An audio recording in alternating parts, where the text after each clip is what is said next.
Përballë rreshjeve intensive që pritet të godasin vendin, qeveria ka ngritur strukturat në gatishmëri të plotë. Në takimin e thirrur në Agjencinë Kombëtare të Mbrojtjes Civile, ministria Belinda Balluku deklaroi se situata po monitorohet orë pas ore.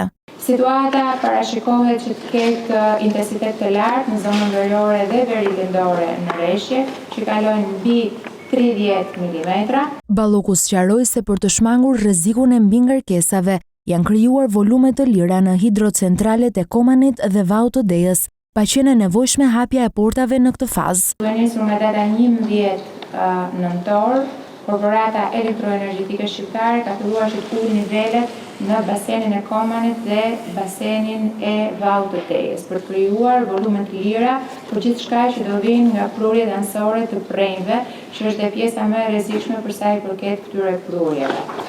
Ndërkohë, zona e Fushë Shkodrës mbetet në vëmendje të veçantë, por sipas ministres, masat paraprake janë marrë dhe prurjet mund të menaxhohen nga basenet.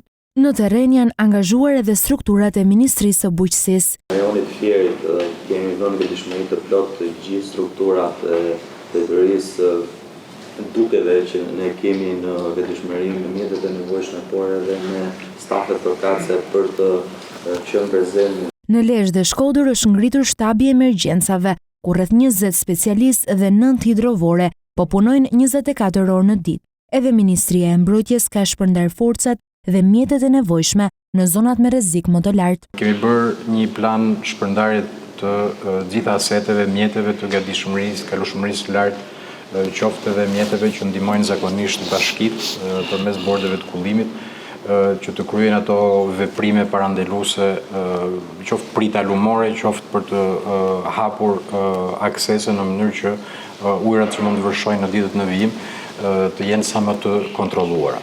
Drejtori i Mbrojtjes Civile Hakit Çako konfirmoi se kapacitetet kombëtare janë në gatishmëri të plotë dhe se koordinimi me bashkitë është maksimal.